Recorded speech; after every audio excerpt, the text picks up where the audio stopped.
EMI share options are by far the most common share option that we see granted to employees of owner-managed businesses, and that's because they are so tax advantageous.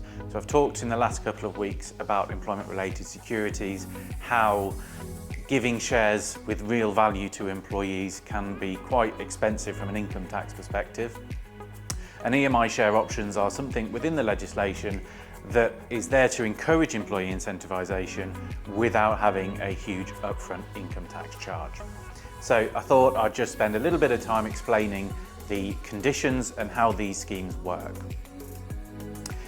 So you can give options to a selected employee, whoever you want. It doesn't have to be all employees, up to £250,000 per employee.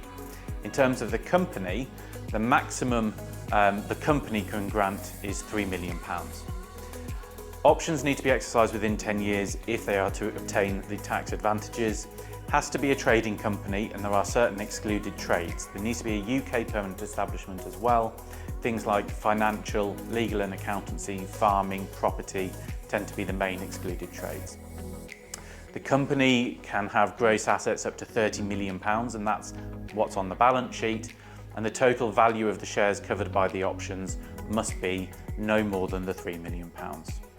The company can only have up to 250 full-time employees, and it can't be controlled by another. That is one of the key ones that we often see, meaning we can't use EMI schemes.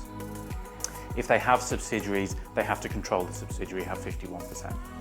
For the employee, they've got to be full-time, but that only means 25 hours a week.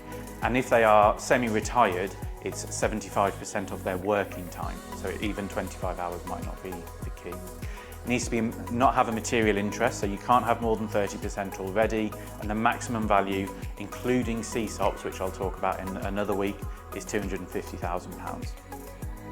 So what is the tax treatment of these things? Well, as long as the share options are not issued at a discount, so we look at today's value of the company, we can include minority discounts, and as long as the option price, i.e. when they exercise in a few years' time, is not at a discount from today's value, then there will be no income tax. So there's no income tax or any tax when you grant the share option. There's no income tax or any tax as long as the employee pays today's market value, not the future market value, when they exercise them and take ownership. And then when they sell, the only tax charge is capital gains tax. And that is why these are so efficient. As I've said in the last couple of weeks, I've talked about income tax charges to give employee shares. With EMI, no tax whatsoever until they actually physically sell the shares in the future. A few little things to be aware of. Business asset disposal relief, which is currently 14%, will be 18% from April next year. There are relaxations as well. So it's not just that this is all CGT, but we've also got some business asset disposal relief relaxations. Two key ones: you don't have to have held the shares for 2 years when you sell. You can include the option holding period, and you don't have to hold 5%, because of course, if you're giving shares to employees, they are often a small minority shareholding. So because of that, EMI options have a relaxation. You don't have to hold the 5% like you normally do for BADR. So there's plenty to consider, plenty of share options. How do we issue these? There is a HMRC clearance process to make sure it's a qualifying company. You can also get clearance on the valuation, because that's crucial to make sure there's no income tax. So as long as you do those things, you then issue the shares to the employee, share options, sorry, to the employee. Then you have certain notifications and reporting requirements, and then it's up to the employee when those share options are exercised. Normally you will assign some conditions to it in terms of targets, profitability, turnover levels, things like that.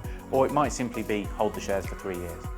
So many things to consider on EMI, but if they're done right, hugely tax efficient for employees as well. As always, like, comment, share. It lets me know that these videos are well received, and if you have any comments or interpretation of this legislation, really interested to hear everyone's thoughts.